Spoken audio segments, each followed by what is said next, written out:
What is Fujimoto planning? What is he scheming? What is he cooking up? Why is all of this happening? Why is he doing this? Because we're not in a good position. We're not in a comfortable or safe position. This is arguably one of the worst positions Denji could be within. Mentally, emotionally, even physically. He's stuck between a rock and a hard place. Chainsaw Man Church trying to do this. Public safety trying to do that. Nostradamus' prophecy is coming to destroy everyone. So realistically, what choice does Denji have right now? And that was the question that we had for a very long time. What is his choice? What is his desires? What is he going to do? Ever since Chainsaw Man Part 2 begun, every interaction that we've had, someone is just leading him in a different direction. Go do this, go do that, don't do this, don't do that. And finally, when everything clears and becomes even more chaotic in the background, so it's just refreshed itself, and now it's even more drastic and even more climatic, finally, we have a choice that is of his own agency, his own merit, his own decision making. And I can't express how incredibly important that is for his character. For a child that has never had his own agency, that has always been told to do this, that, the third, even when he's older, when he becomes Chainsaw Man within Part 1 being controlled by Makima and public safety, for the first time within the story we're seeing a choice being made by him. A very big one too. And it's very consequential this time. And I love that he finally has the power to do this, that he finally feels like he can decide for himself, which mind you wasn't an easy thing to come to terms with. He does have help, he does have Pochita, but it's in the worst time possible, the absolute worst time. Him becoming Chainsaw Man right now is quite literally the worst time that he could ever pursue it. The public wants him dead. The church wants to puppet him. Public safety wants to shield him. Nostradamus' prophecy is going to be somehow influenced by it. So with all of these rotating parts, Denji is just this little boy in the middle that's struggling to decide what he wants for the very first time. He's conquered a lot of his dreams, both personal and attached with Pochita, and I love this conversation that they have, but it's not clean. It's not happy, it's not upbeat. If anything, it's extremely ominous. It's extremely scary. For example, the way this conversation happens is that Denji steps on a crow, he turns around to look at it, and it's Pochita rolling back over and starting to speak with him. This very small entry into this conversation is pretty scary to me.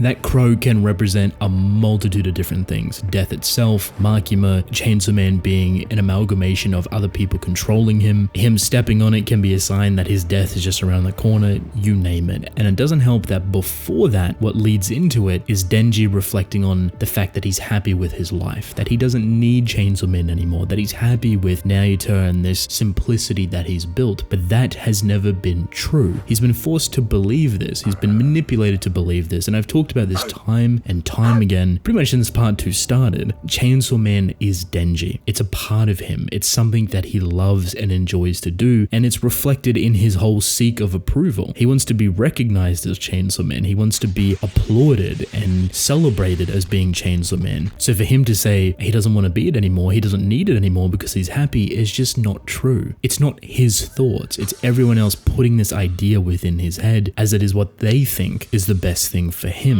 So when you get this conversation with Pochita, he's real about it. He's straight to the point. He just says, look, our dream came true. We've conquered a lot of great things. What do you want to do next? What dream do you want to pursue? It can be absolutely anything. It didn't even have to be Chainsaw Man, but deep down, that is what Denji has always wanted, to become one with Chainsaw Man and be recognized and applauded for it. It's simple and beautiful, but also extremely upsetting. This is a child that's answering this, by the way, and I love how it's super seamless about it, because it's not an old Denji, it's not Part 1 Denji, it's child Denji. I love this approach. Him claiming that he wants to be Chainsaw Man in the worst time possible to be Chainsaw Man is incredibly poetic. It was always building up to a point like this, and it's reached its climax. It's bubbled over the top, and now we have a clear, decisive answer. This is his dream. This is what he's going to pursue, and he's going to fight tooth and nail for it. A lot of this is very much different, however. Naruto is now on his side. She's supportive of him, and she's going to be a very big backbone for that support. The scary thing about that, however, while I don't think she will spiral out of control and do things kind of weirdly, similar to Makima, but I do think other people will notice it. If worse comes to worse, you can't tell me that Fami would go straight for Naruto. Even though they're sisters, even though she asked for her support originally, she would do it, especially if it gets the type of Chainsaw Man that Fami wants. This acceptance as wanting to be Chainsaw Man is beautiful, but it's also very brittle because right after it, you cut to the consequences of that. It's not something that Denji could have avoided. Realistically, it's everyone that's piling in on top of him, trying to